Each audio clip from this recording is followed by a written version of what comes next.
Hi, I'm Mel. I'm a social worker, and this is Margaret, who is a registered nurse. And we met each other through a support group for vax injured people and realised that we actually live just down the road from each other. And that's how common this all is. And we've actually been requested to from a few different people now to actually individually, but we thought we'd do it together for a bit of moral support, make a video or do something a bit more formal to speak out about what we've experienced as far as our vaccine reactions go.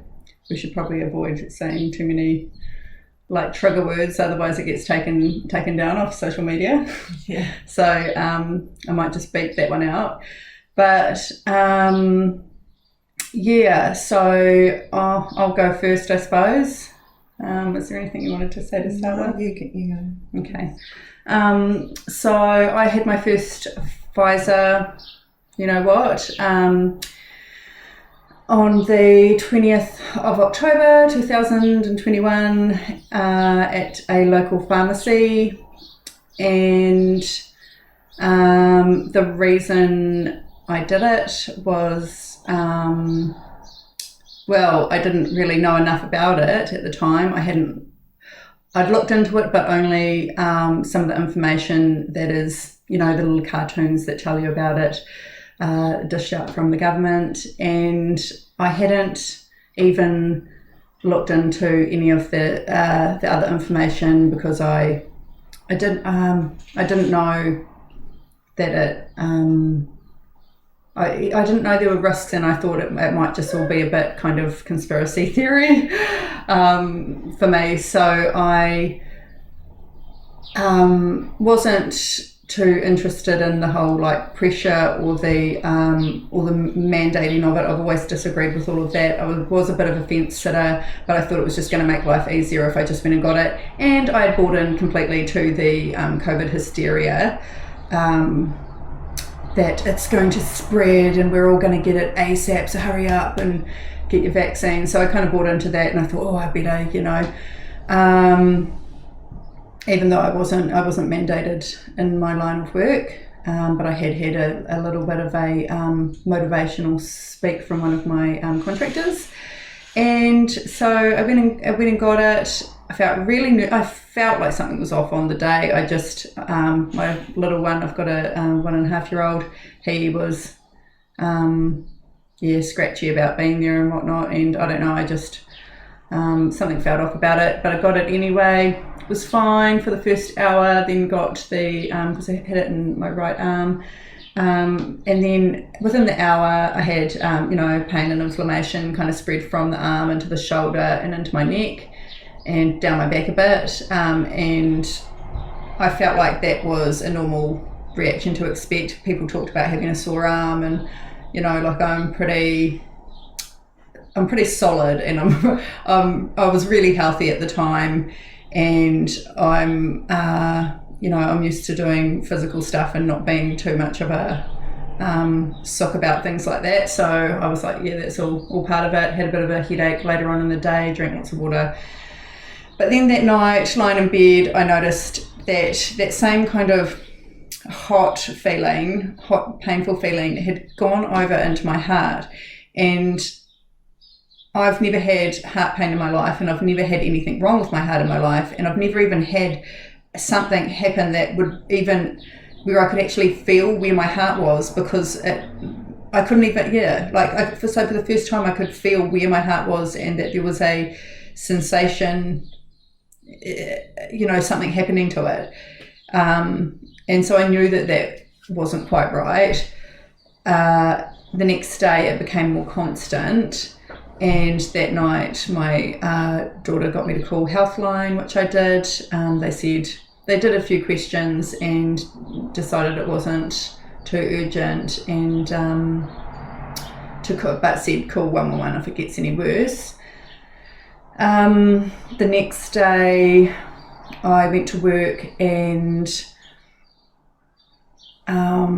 yeah, I really struggled that day. I had to have a mask on and I could barely breathe in my mask. I had to keep going over to the window and trying to get fresh air because I had breathlessness. I'd also noticed a pain down in my left ovary. Yeah, that was a terrible day. Brain fog, like I couldn't even focus on what people were saying. Or remember what they were talking about. I had to basically fake my way through a lot of those therapy sessions. And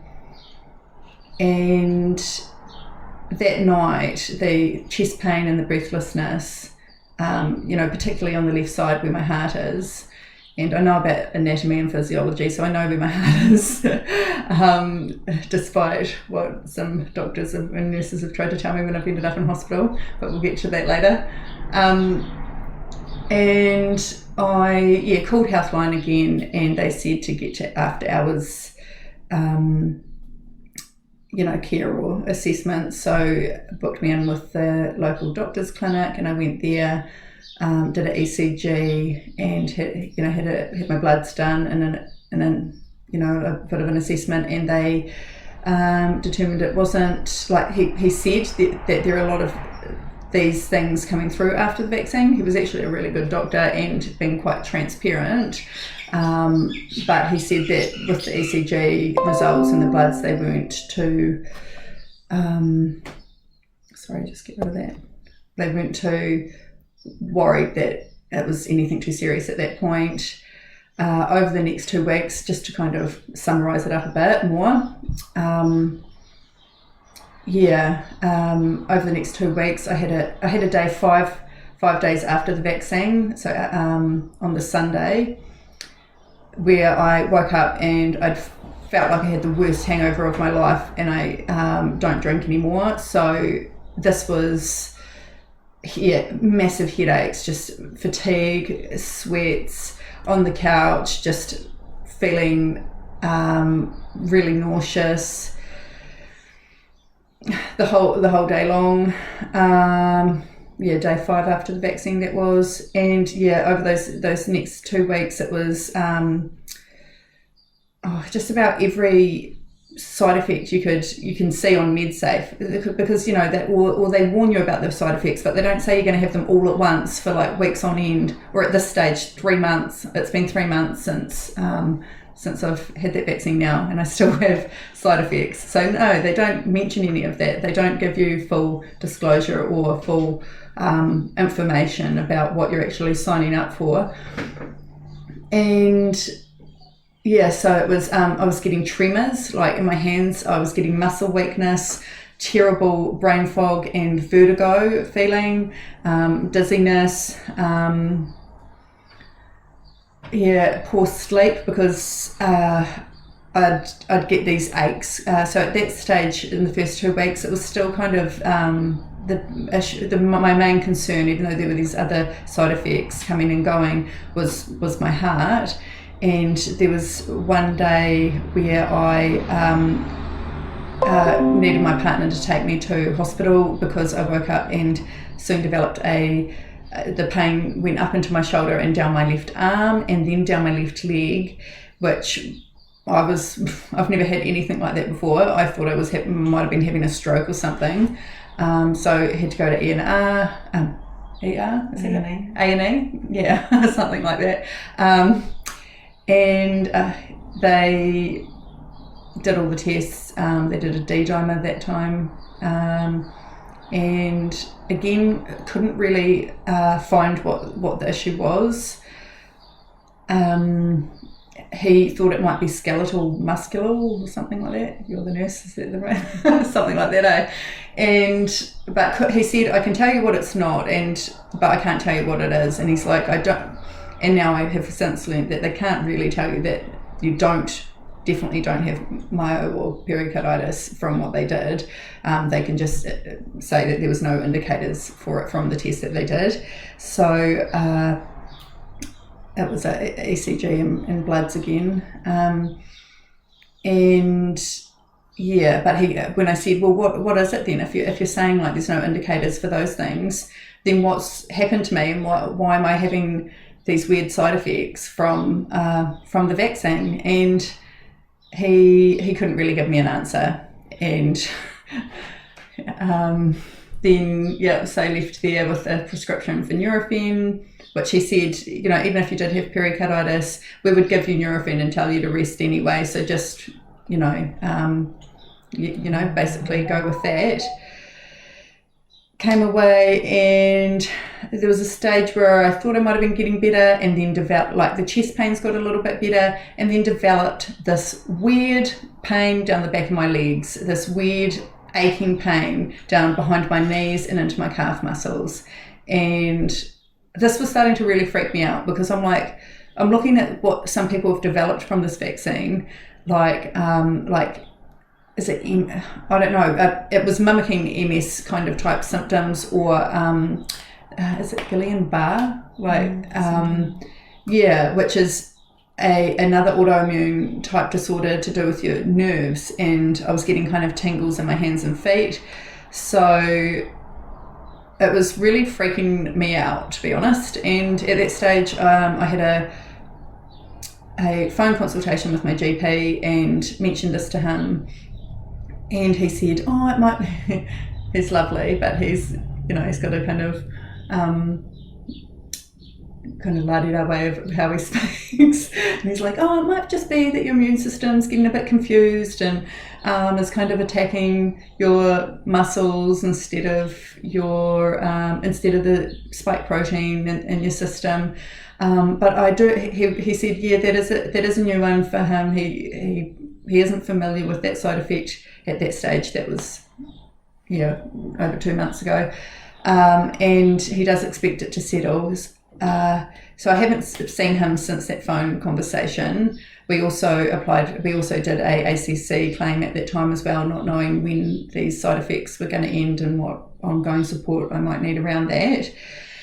And over those first 2 months, those leg pains developed into kind of on and off symptoms that, I would say kind of mimicked what would be like MS, so real muscle weakness and like lack of coordination, and like my walk was funny on some days. And then with the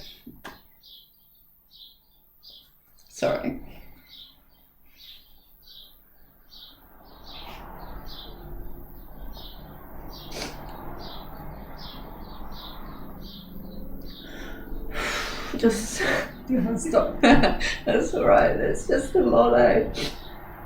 Just remembering back, it was just so scary. We can edit that out. But So, and then the chest pains were kind of coming and going as well. So it's been, I kind of stopped recording my side effects at about that point, because they were just new and different all the time, as any other vaccinated person will be able to relate to, because I've met heaps of them now, and we're trying to support each other since we're not getting much answers or support from the mainstream medical kind of direction. And so I've thought I'd kind of come across a few miracle cures at different times. I went and got some UV and ozone treatment, and that first session really helped with a lot of the body sensations, the tingling and aching in the hands and feet, and the kind of like internal tremor kind of feeling, and and the vision as well. So another side effect is about 3 days after the vax, I noticed my right eye vision just about completely, like it probably halved in quality. It just went really blurry, and so after the ozone treatment I noticed that improved a lot. So I had good vision again. I did have ringing in my ears on and off over those first 2 months. and so many different weird symptoms. I'll probably forget a few and remember them later. Really went off food for the first couple of weeks and lost a ton of weight. That's one of the side effects that didn't stay though. And tried every nutritional supplement and remedy under the sun to try and detox from whatever this is going on. And at this point, today, we thought we'd do a video because we were kind of waiting for a day. Well, I was waiting for a day where I felt all right, and I'm feeling all right today. So, but only, a few days ago, I was losing sleep because I had, aching in my legs at night, and I still get the same kind of heart pains. Nothing's really improved with my heart. I still, especially if I stray from a low inflammation diet, which I found really helpful. Another thing I just wanted to point out too is I actually meant to have a thing called von Willebrand's. We'd been tested when we were kids, and it runs in the family, where our blood's not meant to clot very easily. And when I went and got ozone, and he took 60 mils of my blood to put, to treat, it was black. It looked black. It was dark blood, and it was congealed. It was thick. And I've had a lot of bloods taken in pregnancies and things like that, and in my recent pregnancy, so I know what my blood looks like when it's on the outside of my body, and that was really new for me and very unusual to have, for my blood to be thick as well. And since researching a little bit more into how this, when it goes wrong, affects your blood, is interesting that would be happening. I'm really stoked to say on my second ozone treatment, my blood looked a lot more normal, so I'm stoked about that. So that's me really, and still continuing with the journey. I'm doing much better than I was, and I'm stoked about that. There's a lot of people out there that are still really suffering and still can't get on with their daily life. The one way it's still kind of not one way. I'm still hugely affected by it. I can't work out anymore. Exercise or activity of any sort really flares up symptoms and flares up the chronic fatigue kind of type symptoms. Another side effect I had right from the start, and still get if I have a flare up or do activity, like when we went to a march, and halfway through the march I kind of had a meltdown and needed to get a ride with some people because it was just too much kind of activity, going for a walk down the blooming road, and I get this kind of like this it's weird, a dizziness, but it's almost like a out of body, like I can't feel my body type kind of feeling, and I've had that since a few days after the vax, because I remember saying in my first doctor's appointment, trying to explain it to him, but I was having that feeling while I was trying to explain it to the doctor, so which was a bit interesting. And my doctor knows me from working in the area as well, so he knows I'm a resilient person. I'm not prone to anxiety at all. I've never had anxiety before in my life, and I know a lot of vaccinated people being diagnosed with that. I'm well aware of what are the differences between a somatic symptom and a physical ailment, and so there was no ability to kind of gaslight me like there would be other clients and what other patients are kind of experiencing when they are trying to get help for these vax reactions. Being told that it's anxiety or stress or things like that. So we're all still kind of learning, I guess, about it all, and but I think it's really important for people like us to speak out, as difficult as it is, because the backlash from trolls and and people with their opinions and whatnot. I think and I think there's a learned helplessness as part of it as well. We feel like when we've been through the system so much that actually no one's going to help us because we've tried to be heard already. We've emailed MPs, we've emailed, the head of the blimmin' public health response or whatever up at the hospitals and stuff. We've tried to be heard by doctors. We've tried to raise awareness and or get some acknowledgement. And when you are being shut down all the time or just not responded to at all, you kind of just feel like, well, what's the point? No one's listening anyway. But we can't all think like that, can we? Yeah, so I guess that's me. Bit long-winded. So we were mandated to get the vaccine, but just before I knew we were going to get mandated, I went to get it, believing that it was a vaccine that was going to help. And my first one I had in September, I was fine. I didn't have any reaction at all. And then I had my second one in October. And 5 days after my second vaccine, I started having a lot of pain around my ribs, and it spread. That pain spread. It was a burning, throbbing pain, and it spread right around my middle. It took about a week, and it spread, and it was really sore. After it had been there, I felt like someone had beaten me with a baseball bat. It felt really bruised and sore right around my middle. And then that stopped after a week when it had gone right around my body, and then it started on my left ovary. I started having pain, burning, throbbing pain in my left ovary, and it was also radiating up to my left kidney, and it just stayed there, and it was really, really painful. Really inflamed. I was taking anti-inflammatories, painkillers I've been prescribed. I started having numbness and tingling down my left leg. Just would come and go, and just sorry. That's all right. Sorry about that. Numbness and tingling down my left leg, and that still comes and goes.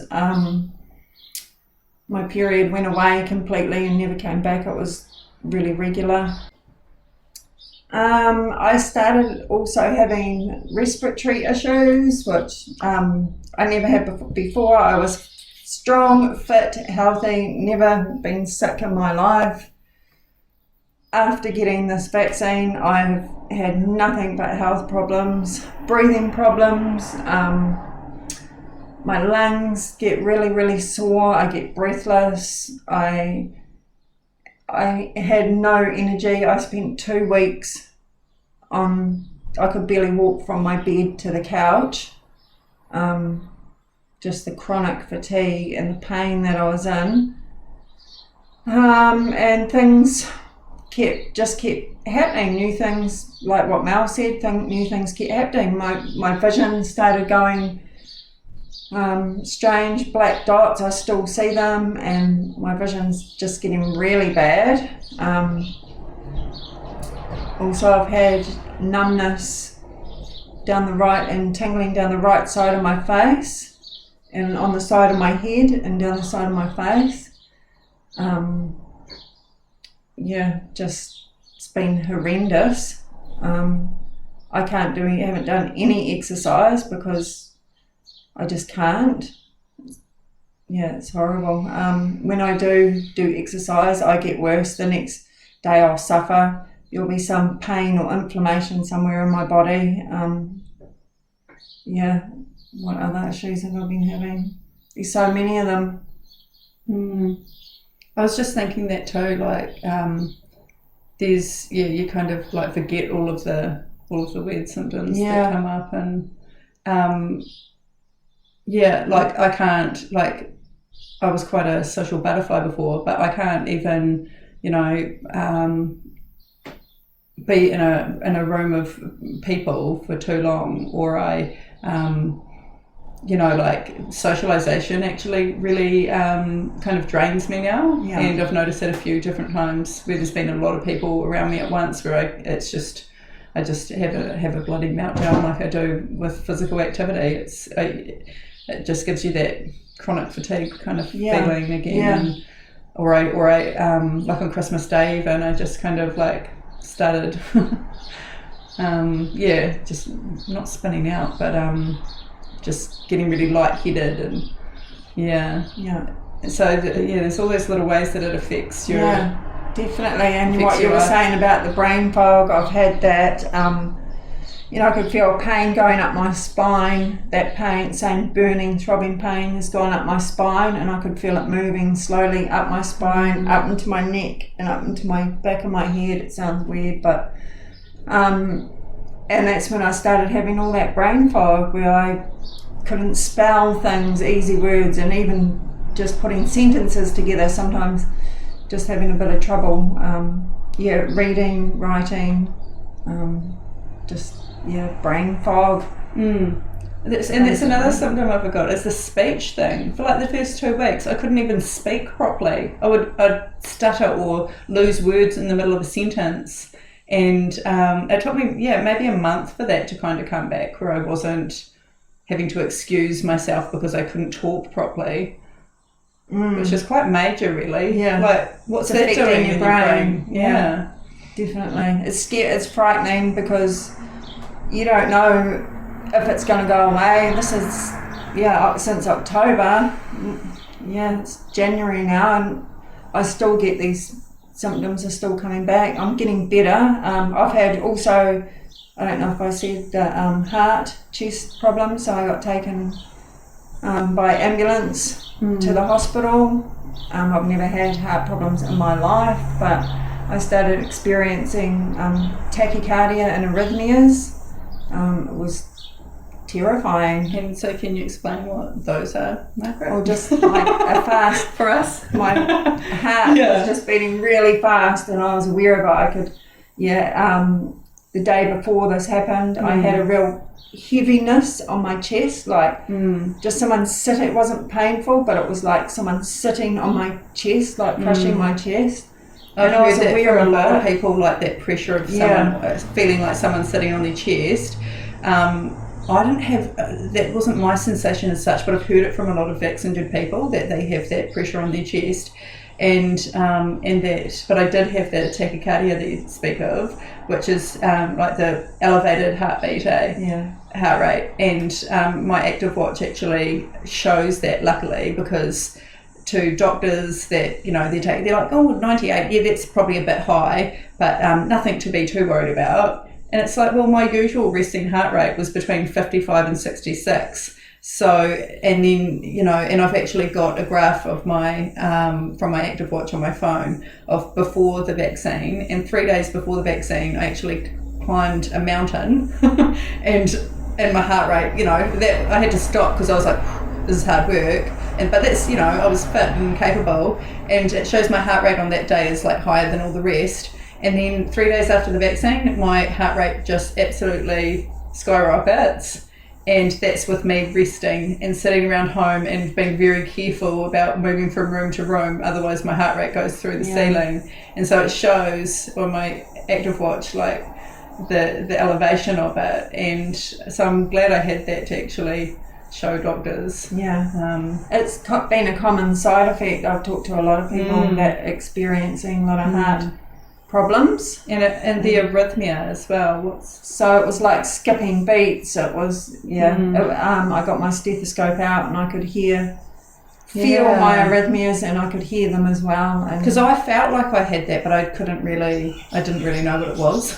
But I did feel like it became really irregular and doing weird things, and I don't know how reliable it is. But on my watch, the line that usually shows heartbeat had definitely changed. It was like really random and kind of definitely, and looked different to how it used to. No, but the doctors just do the ECG and troponin test, which did not indicate a heart attack. They didn't know what what it was. They couldn't explain why I was having it, and I got sent home. They tried, but yeah, there's nothing much they can do but give you painkillers. And yeah, like Mel said, it's really hard for us to get help from anyone because no one seems to know what to do, or they don't want to know. ACC have declined many many people. It's been these vaccines about 2.5 months since my ACC lodged, like since my doctor lodged with ACC, and they've called me like a couple of weeks ago and asked me some questions. They're really, really behind, but now they've sent me something to get the details of my medical notes, like for me to consent for them to have my medical notes. But as I debated with the guy on the phone, that he was saying just about everything is being put through as a symptom. Every injury is being put through as a symptom unless it's diagnosed myocarditis or pericarditis, or unless you were physically injured with the needle, like it hit a nerve or messed up your muscle or something with the actual needle, like a physical needle stab wound or whatever. So that's basically all. I think he might have included an allergic reaction to the injection, but that was basically all. He said that they were covering at that point and couldn't really give me a reason why they weren't covering the other ones. Should be covered. It should be medical misadventure. Yeah, and and so in the letter that I got from them, it said we're classifying it as your claim, because they haven't accepted it yet, as a treatment injury, which is what it should come under. But there's big hold-ups. I know so many people, as you're saying, Margaret, that should have been acknowledged by ACC and haven't. Yeah, well, we don't know how long these symptoms, how our heart, this happens every now and then as well still. The numbness and tingling down the left leg, we don't know. Can we work? For how long can we work? If I had a physical job, I wouldn't have been able to work, and then what? If they're not helping me. And a lot of people in that boat, a lot of people have had it for their job and then not been able to work because they're too messed up from it. Yeah. And no help and no acknowledgement or accountability. But I think lots of people are going to start speaking up now, and it's good. We need to. Yeah. It's just that people need to listen as well. And,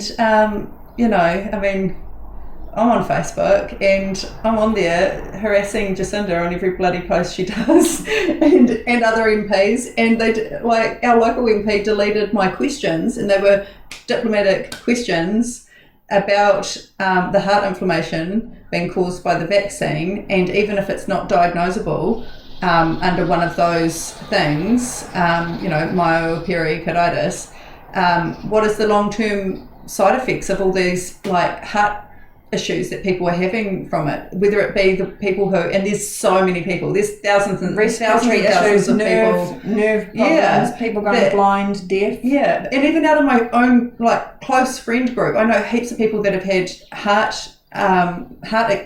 complication experiences that and they've never really pushed too much with it other than go to the GP or something because it just lasted a couple of weeks. Well, with each booster that's coming out, what is that doing to people's hearts? Your heart's a pretty important organ, and I had these questions to start with.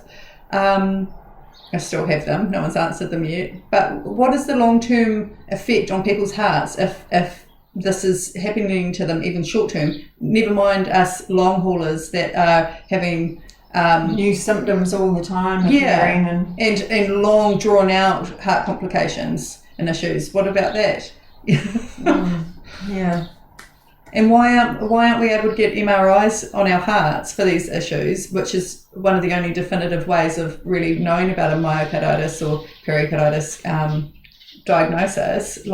Australia have allowed for their patients New Zealand still apparently won't. It's a mission to try and get one, or even to get a referral to a cardiologist. I also forgot to say about. I ended up in an ambulance as well. I forgot to mention that. But after seeing talking to my GP on the phone, I ended up. Having to one afternoon call an ambulance for myself because I had such chronic heart pain going down my left arm again, and I couldn't even get a full breath, so I was really unable to breathe properly, and had to go away to hospital again and that was, I think, over a month later, or around about a month later, and again, so they did an ultrasound and a X-ray that time, which was really good, but they still couldn't tell me what it was. And that time, after an examination, he didn't seem to think it was anything that was musculoskeletal or whatever. So, because I wasn't having, there wasn't any pain in my chest or when you pushed on it or anything. It was my heart. I know what my heart's. Where my heart is, and I know what's my stomach, like one of the nurses said when she was like, oh, I thought I was having a heart attack once, but it was actually reflux or something. And I'm like, well, that's lovely, but that's not me. And I don't have reflux, but thank you.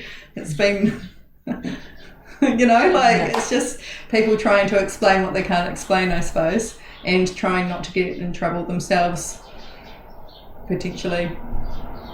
And no one really knows just what's going to happen with the side effects, and a lot of people aren't interested as well. A lot of one doctor I saw was just not. He said, "Lucky you're vaccinated," and I was there because I had a vaccine injury. Straight away I could tell he didn't believe me. And it just stops people going to the doctors. A lot of us are treating ourselves now because no one wants to go and get medical attention because they're not being listened to. It's really sad. So people are just treating themselves with natural remedies now. Trying their best, sharing techniques and treatments that have worked. The recent one's been celery juice. We can't live on painkillers and anti-inflammatories for the rest of our lives. Exactly. Codeine and aspirin a day was my thing for a while there to keep my blood thin and my heart pumping, or not in so much pain, not as inflamed as which I think it is what's going on with it. But just going over some questions that have been sent we should cover. And one thing that I wanted to just kind of summarise was how it's how it's changed my life now. So I'm kind of trying to get on with it at the same time as trying to be of some sort of support to other people that are vax injured, sharing information, especially for people who are only just becoming vax injured now. A lot of us have done a lot of research to get the understanding that we have of the way that it affects you when it goes wrong, and what to do about that, and what are some of the things that can help with that, like a low inflammation diet and different supplements and different doctors out there that will actually help you and do actually know what's going on, different specialists and things like that. So there is a network of people that are trying to help each other. But, and I think I've kind of let go of this idea that my life was just going to go back to normal, and I was going to, all that was going to be, the vax reaction was going to be in the past, like I was hoping it would, because that's just not the world we live in at the moment, because now they're vaccinating kids, and we've even talked about starting some kind of foundation to raise money for families that and people that can't afford treatments for their vax injuries, and there's going to be families with children which are going to have added health complications now that may not be able to afford the specialised care that or the alternative treatments or whatever it is that their children are going to need. The ozone, if that's what's helping people, or other medical specialists or whatever, if they're needing to go private, which many people have had to choose to because they've had the other option was waiting 6 months in the public system. But one of the things was how it's kind of affected my life, other than all that going forward, is so one of my daily treats was having, like, I've got my own at home espresso machine, and I haven't been able to drink coffee for the last 3 months because the one day I thought, I'm getting better. At the start I used to keep thinking, I'm getting better. Like most normal illnesses, when you start getting better and feeling better, you kind of, it's all home from there, you know. But with this, next minute you're relapsing, and it's just a bit of a roller coaster. So I've let go of that now. This idea of I'm getting better every 5 days or whatever.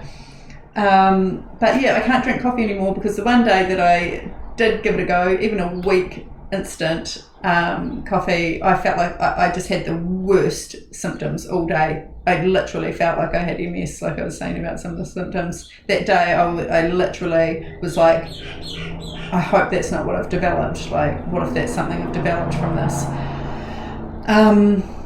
And yeah, so I can't drink coffee because that makes it worse. Can't eat too much sugar, can't eat carbs, can't eat, or anything with gluten in it. I've seemed to have become really sensitive to gluten, and then that will exacerbate symptoms and give me a sore heart.